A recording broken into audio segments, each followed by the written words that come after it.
Bonjour les graphes, ravi de vous retrouver pour cette nouvelle vidéo hebdomadaire. On a pas mal de choses à se dire cette semaine. Toujours pareil, ce sera découpé en deux parties. Une partie indice et macro, on va dire, et la deuxième partie action. Je fais cette vidéo, je tourne la vidéo, je la réalise un petit peu plus tôt que d'habitude parce que j'ai un emploi du temps qui ne va pas me permettre de la faire ce soir. Donc il est quoi? Il est midi et demi au moment où je commence la vidéo. On va avoir Powell qui va parler à 17h ou 17h30, quelque chose comme ça. Dimanche, un petit dîner entre Biden et McCarthy pour discuter un petit peu plafond de la dette, mais on s'est un petit peu détendu sur le sujet. Ce qui va nous intéresser, c'est ce qui se passe évidemment sur les taux. Donc on voit les taux, les obligations sont en train de baisser, donc les taux sont en train de monter. Donc on a quand même un certain nombre de tensions. Bref, ce qu'on se dit, c'est que l'inflation va persister et que l'économie reste résiliente. En gros, on joue toujours la période de ballottement qui peut durer plusieurs semaines, plusieurs mois. En plus, comme on l'a vu, on a potentiellement quelques figures de retournement ou en tout cas de rebond sur pas mal de matières premières énergétiques et notamment le gaz naturel et puis le pétrole se mettrait également dans de bonnes dispositions. Ça ne veut pas dire qu'on va retourner les tendances à la hausse durablement, ça veut dire qu'à court terme, on est dans ces phases où on peut rebondir. Et comme, si vous voulez, la récession n'est toujours pas là, certes on a du ralentissement économique, mais ça se fait au fur et à mesure, et donc on n'a rien, si vous voulez, qui peut nous dire que au niveau de l'inflation des biens durables et des services, on va être dans une décroissance. Donc on se retrouve voilà, avec cette période de ballottement où en gros on est entre deux scénarios. On a le scénario éventuellement à terme, donc d'ici quelques mois, etc., où on se dira, tiens, on a vraiment les taux qui commencent à impacter l'économie, donc on va vraiment amplifier le ralentissement. En plus, notre banque centrale, notre Fed ne va pas baisser les taux, puisque à ce stade-là, elle n'a absolument aucune inclinaison, et je pense que c'est ce qui va être dit dans le discours ce soir, il n'y aura pas de surprise, c'est qu'ils vont continuer de dire, ils vont décider séance par séance, session par session, mais voilà, là, ce que joue le marché, c'est que grossièrement, la hausse des taux est terminée, ou s'il en reste, il en reste une, et on reste en gros, comme l'économie est quand même à minima résiliente un petit peu, mais voilà, on sait que ça va être lourd et que c'est qu'une question de temps. Pour l'instant, on a cet effet ciseau, on va dire, favorable. On sait très bien que d'ici quelques semaines, quelques mois, on devrait avoir les statistiques qui permettent justement à la Fed de valider qu'elle est en train de casser un petit peu plus l'économie. Mais tout ça, ça prend énormément de temps, bien entendu, donc on joue les différentes phases. Et ce qui nous intéresse, sur cet aspect-là, on en avait parlé déjà, c'est-à-dire qu'on avait la figure de congestion, on était dans les meilleures dispositions pour casser à la hausse, on ne casse pas à la hausse, voire, et on est en train de repasser un petit peu en dessous des supports, donc on n'est pas à l'abri également, si vous avez un rebond de l'énergie, d'avoir ce retour, comme on en avait parlé, ce retour de la peur de ah, si l'énergie rebondit, comme les biens durables, la baisse des prix du bien durable et des services ne peuvent pas compenser, eh ben tiens, on va se rejouer à faire peur que l'inflation va repartir. Donc on se rejoue à se faire peur que la Fed va continuer de monter les taux, et ainsi de suite. Mais ce qui va être très important, c'est de bien comprendre que la figure n'est pas achevée, c'est-à-dire qu'on peut très bien revenir chercher le bas de la figure, en mode stagflation et scénario intermédiaire, sans pour autant, je veux dire, la casser par le bas. Tant qu'on ne la casse pas par le bas, pour moi, on n'invalide pas encore le scénario. C'est juste que vous avez une espèce de ventre mou avec une sous-vague que vous jouez, c'est-à-dire stagflation, et ensuite on rejouera à se faire peur à la récession, etc. Mais tout ça, c'est une question de temps, et vous le voyez, la figure est encore suffisamment large. Donc on est revenu un petit peu sur la médiane à ce stade-là, on n'a pas plus d'indications que ça, c'est juste que, voilà, on a repoussé éventuellement la cassure. Donc le marché valide bien, si vous voulez, que bon, mis à part sur les taux courts, évidemment, où on a ce stress du plafond de la dette, mais je dirais que c'est plus de la couverture qu'autre chose. Ou sinon, voilà, ils signeront. La seule question, ils vont peut-être nous jouer un petit peu la drama à la mode hollywoodienne dimanche en claquant la porte, et on sera reparti pour un tour, mais in fine, on sait très bien qu'ils vont signer. Même s'ils signent en retard, ça s'est déjà vu dans l'histoire, hein, de signer plusieurs semaines même, c'est du chômage technique, tout est techniquement, je dirais, arrêté, mais voilà, c'est l'impact et réduit tant que ça dure juste quelques jours, quelques semaines, et c'est toujours le cas. Donc on sait très bien que c'est un jeu politique, en plus dans un an il y a les élections, donc on sait très bien que tout le monde essaye de jouer, mais in fine, les deux parties perdent si, s'ils vont jusqu'au bout. Donc à un moment donné, si vous voulez, tout le monde est obligé de garder la face et d'essayer de sortir plus fort. En disant, on sortira en disant voilà, on a évité le pire, et puis les autres ils sortiront en disant on a quand même réussi à obtenir des concessions pour réduire les déficits, les trucs, les machins. Bref, toujours pareil, on est à une année des élections, donc ça va commencer à tirer un petit peu dans tous les coins. Mais voilà un petit peu où on en est. Donc on est dans cette période de ballottement, c'est-à-dire qu'il ne faut pas être étonné sur ces aspects-là.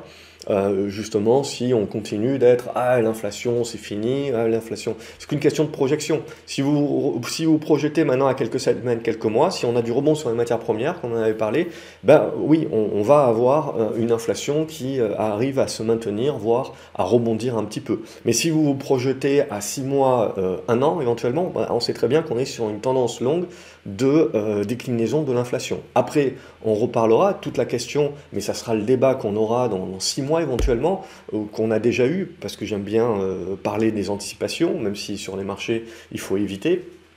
On peut penser et anticiper, mais après l'exécution doit se faire en fonction des marchés. Et cette semaine est un bon exemple par rapport à ça.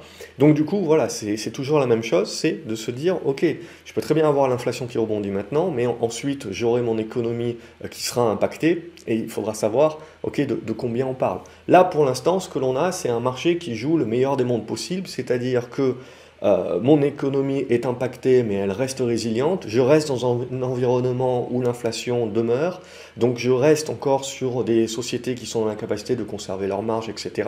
Je reste dans un consommateur et dans des entreprises qui restent suffisamment fortes, donc ça ne se casse pas non plus la figure d'un coup d'un seul. On voit que ça ralentit, on sent bien que peut-être dans ces prochaines semaines, ces prochains mois, on va s'inquiéter un petit peu plus là-dessus, mais pour l'instant, voilà, on a le meilleur des mondes. Et du coup, on se dit que dans cette capacité-là où une inflation qui rebondit, une Fed qui ne continue pas de monter ses taux et qui les maintiendrait au même niveau, c'est plus aussi contraignant que Fed qui continue de monter ses taux avec une inflation qui continue de baisser et éventuellement donc des taux réels positifs et plus fortement positifs. Donc on joue cet aspect-là et on voit le marché là est passé en FOMO, on en avait parlé ces précédentes semaines, hein, ça faisait partie des scénarios. Bon, à titre personnel, je me suis emmêlé les pinceaux et j'ai pas suivi, j'ai même fait le contraire. Mais l'idée, c'était ça, c'était de se dire, ça fait des semaines qu'on se dit globalement que le marché monte sur quelques valeurs, donc il manque de souffle.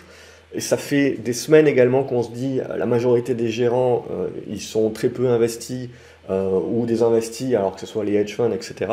Donc du coup, à un moment donné, si vous voulez, vous êtes obligé d'aller chercher de la performance. Sinon, ben, le client, il va aller chercher ailleurs. Donc du coup, c'est ce que, pour moi, quand on regarde le Nasdaq, c'est ce qu'on a eu clairement cette semaine sur les 2 dernières séances. On était dans du biseau ascendant, et le biseau ascendant, c'est clair et net, il y a beaucoup de personnes qui, à chaque fois, vont anticiper la cassure par le bas du biseau ascendant. Parce qu'en termes de probabilité, c'est ce qui se passe. Mais il ne faut jamais sous-estimer qu'un biseau ascendant qui casse par le haut, eh ben, ça prend un revers tous les vendeurs à découvert qui l'ont anticipé et qui ont anticipé sa cassure par le bas, et donc qui se rachètent, et donc qui participent au mouvement de hausse exponentielle. Donc quand vous avez un biseau descendant qui casse par le bas, eh ben, vous avez une panique qui se met en place. Quand vous avez un biseau ascendant qui casse par le haut, vous avez une hausse exponentielle qui se met, c'est le FOMO qui se met en place, et donc on essaye d'aller chercher les performances. Et surtout, ce qui est très intéressant, c'est qu'on continue de monter évidemment, surtout grâce aux GAFAM et aux grosses valeurs, Nvidia, Tesla et compagnie, mais ce que l'on voit également, c'est que le marché est en train de récupérer des rattrapages à droite et à gauche. Donc, il ne faut pas se dire que le marché en a forcément fini, c'est très compliqué maintenant de savoir jusqu'où on peut aller. Oui, on corrigera certainement l'excès, etc.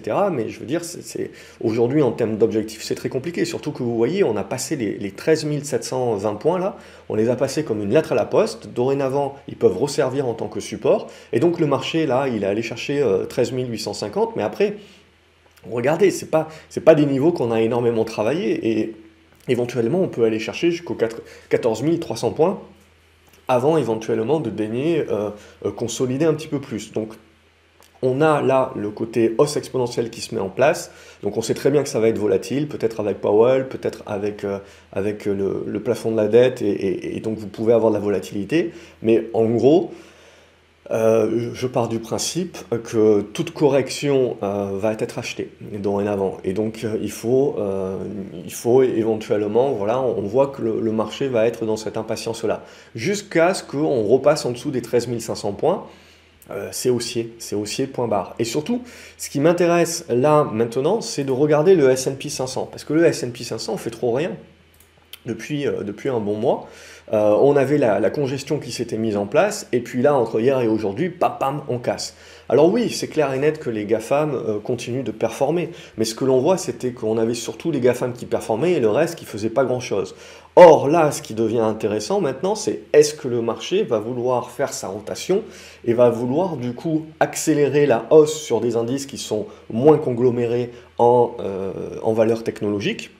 Le S&P l'est quand même, mais moins que le Nasdaq 100, bien entendu.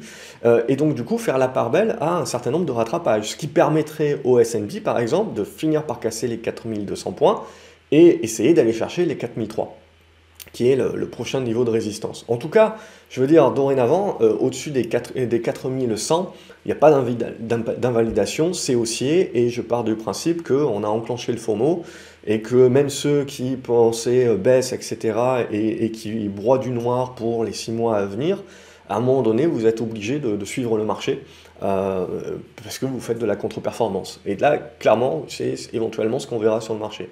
À moins de faire un gros chandelier qui nous fait repasser sous les 4100, voilà, en mode c'était un gros piège, un gros bull trap, etc. Il faut absolument pas l'anticiper à ce stade-là. Moi, à titre personnel, je me suis planté avec des shorts, etc. Si le marché me donne une porte de sortie, je la prendrai. Je prendrai mes pertes, etc. Je la prendrai. Mais même, et s'il continue à progresser, je prends mes pertes aussi. Là, on en est là aujourd'hui. On retourne de toute façon les portefeuilles et on verra bien plus tard. Donc, ce qu'il faut voir, voilà, c'est un petit peu ces rattrapages. Et donc, on l'a également sur le CAC 40. C'est le CAC 40 qui faisait trop rien depuis plusieurs semaines maintenant parce que le luxe faisait trop rien et que ces valeurs technologiques ne sont pas suffisamment pondérées dans l'indice. Et bien là, on est en train de remonter la pente, même avec des valeurs du luxe qui font pas grand-chose. On voit que le reste est bien dynamisé, surtout les cycliques, et donc on est en train de revenir sur la zone des 7500 points. Zone qu'il faudra dépasser pour aller chercher la zone des 7560, 7570, et là, on aura une figure un petit peu plus large, mais qui restera la figure de triangle ascendant, avec toujours, il faut le garder dans un coin de l'esprit, une capacité éventuelle de casser par le haut et de s'ouvrir à la zone des 7007 ou 7666 si vous aimez bien le nombre de la bête. Donc ça, voilà, c'est ça qui va nous intéresser. Évidemment, on fait un petit peu attention au volume, c'est pas des volumes qui sont exceptionnels, mais toujours est-il qu'à ce stade, au-dessus des 7400 points, on va rester positif. Il faudrait repasser en dessous des 7400 points pour se dire, ah, on se remet un petit peu en difficulté. Et ça voudra dire également que le Nasdaq fait une consolidation également au prorata. Ça voudra dire que Powell nous a soufflé un petit peu dans les oreilles et que le plafond de la dette, ça ne sera pas résolu ce dimanche, éventuellement. Mais voilà, ça c'est faire des paris sur la comète, si vous voulez. Powell, je ne pense pas qu'il va nous apprendre grand-chose de neuf. Il va continuer, de toute façon, il a besoin de conserver sa crédibilité, donc il ne peut pas nous dire autre chose que on va voir maintenant session par session.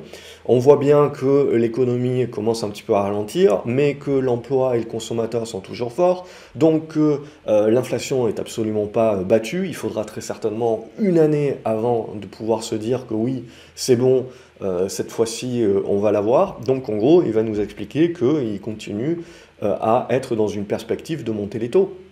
Mais en même temps, voilà, il va nous dire que la problématique des banques s'est passée, mais que voilà, ils vont reprendre certainement le quantitative tightening. Et c'est ça qui pourra éventuellement lancer un petit peu de la consolidation sur les marchés, parce qu'à ce stade-là, on a renvoyé du cash, si vous voulez, des liquidités sur le marché.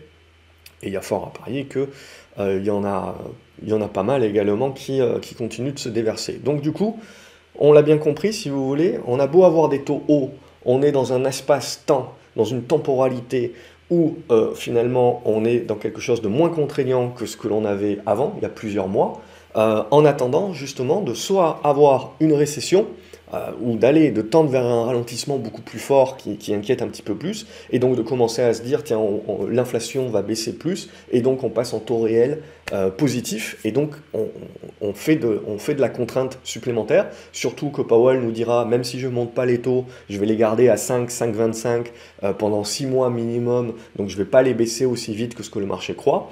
Donc voilà, on est dans ces deux scénarios-là, mais il faut attendre. Il faut attendre certainement plusieurs semaines avant que le marché nous valide. Là, le marché, il valide qu'il est dans le meilleur scénario pour lui-même, celui qu'on vient d'expliquer, et peut-être dans quelques semaines, on commencera à jouer, à se faire un petit peu plus peur à partir du moment où on va voir que le consommateur commence vraiment à tirer la langue et que donc on va vers une accélération du ralentissement et que la Fed ne bougera pas.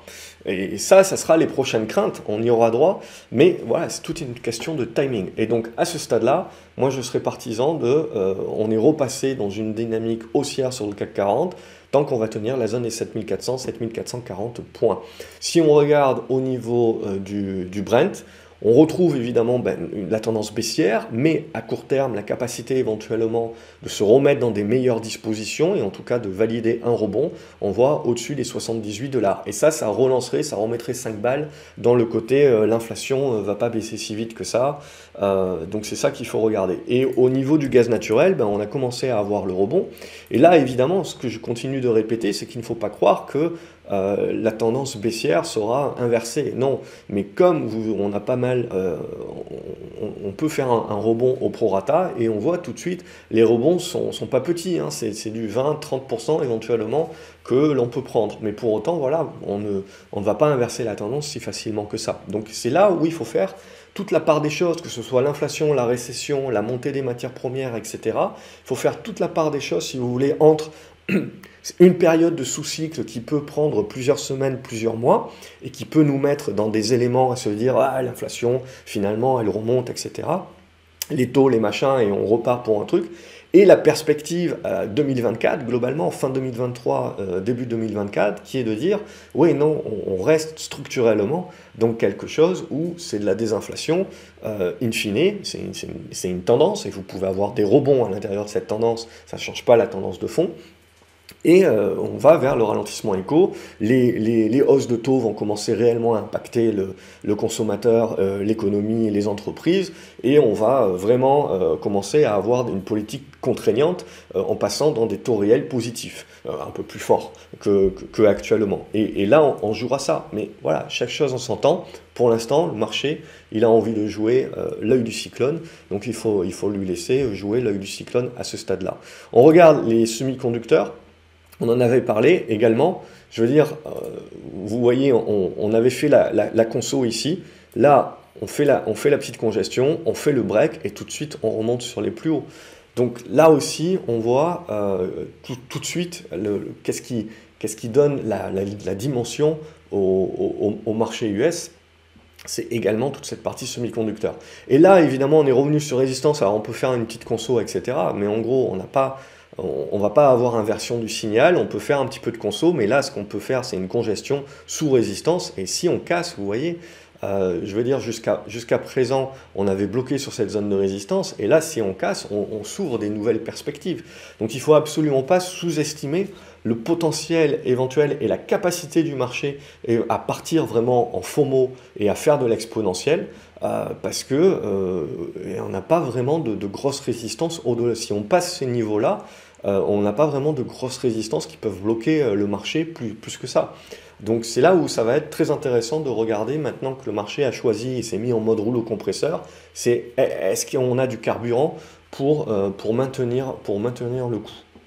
Ça va être très intéressant. Et évidemment, on en avait parlé également ces précédentes semaines, c'est de dire, c'est au moment justement où tout le monde nous explique que l'euro a fait son rebond et va continuer de faire son rebond, à part les mêmes gars qui, quand on était à moins de la parité, nous expliquaient qu'on allait à 0,80, et ben hop, tout de suite, on va quand même chercher du dollar, de la protection pour du court terme.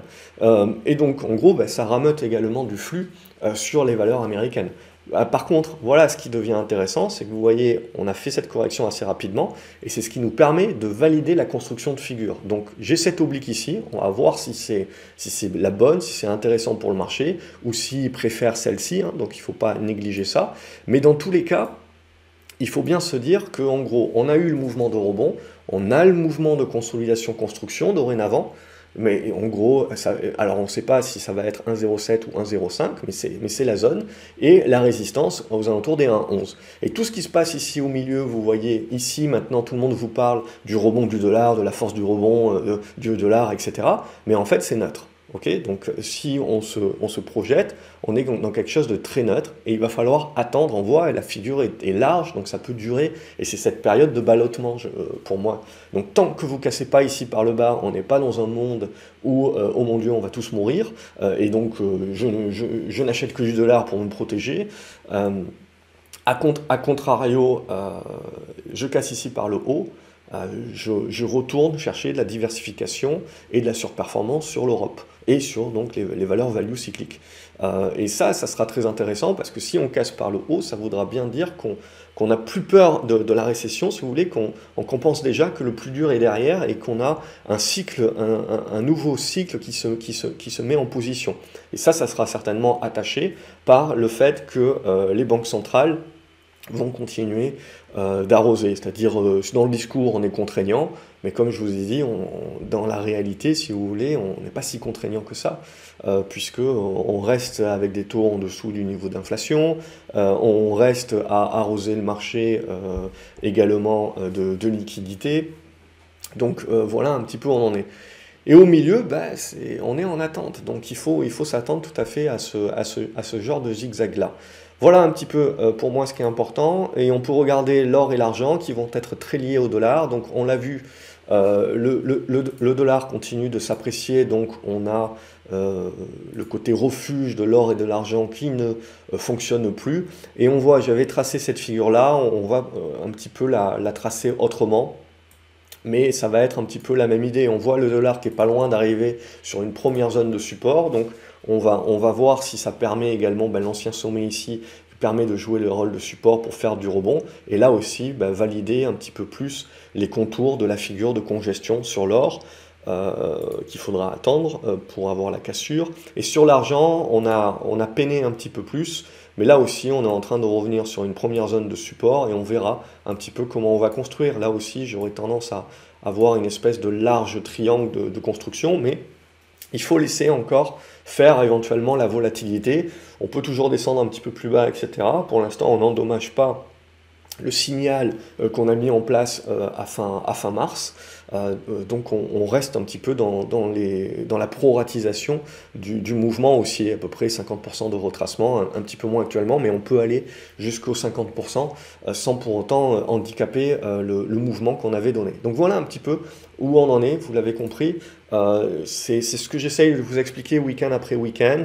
Alors après, voilà, c'est le but de ces vidéos-là, c'est de prendre le recul nécessaire et de bien comprendre que vous pouvez avoir du scénario qui fonctionne pendant la période de ballottement sur quelques semaines, quelques mois, mais ensuite vous avez le scénario de base. Et donc du coup, c'est toujours la même chose. J'entends souvent des personnes qui vont dire moi je crois qu'il va se passer ça, et l'autre qui dit moi je crois qu'il va se passer ça. Et alors, ils sont antagonistes, ils se chamaillent, etc. Mais en fait, ils ont peut-être tous les deux raison. C'est juste qu'il y en a un qui a raison sur l'aspect sur le scénario A, mais c'est un scénario qui se déroule sur quelques semaines, quelques mois maintenant, là. Et puis l'autre, il a raison sur le scénario B, mais c'est le scénario qui va advenir peut-être dans quelques semaines, quelques mois, et qui sera la prochaine sous-vague. Donc en gros, c'est toujours important quand on discute de parler d'horizon de temps. Parce que, en gros, les deux là, ils ont peut-être raison. C'est juste sur un espace-temps que les scénarios, le quintet, va se mettre dans un ordre différent ou pas. Voilà pour ces vidéos. Comme d'habitude, j'espère qu'elles permettent un petit peu de clarifier. On va passer à l'analyse action ensemble. N'oubliez pas de liker les vidéos, de les partager. Merci à tous qui partagent les vidéos sur les réseaux sociaux notamment. Voilà, ça permet éventuellement de faire venir de nouvelles personnes et d'aider. Ça fait plaisir à l'algo aussi, et puis ça me fait plaisir au passage. Donc n'hésitez pas également de me laisser un petit commentaire pour me faire savoir un petit peu voilà, si la vidéo vous apporte et vous permet un petit peu de tirer les marrons du feu et de tirer votre épingle du jeu, même quand vous avez de la volatilité sur les marchés. Et puis voilà, je vous souhaite un excellent week-end. Je vous dis à lundi sur grafceobourse.fr pour de nouvelles chroniques et de nouvelles aventures boursières. Et rendez-vous à la seconde vidéo. N'oubliez pas de vous abonner, comme ça vous ne loupez pas les prochaines vidéos que je publierai. Salut les graphes.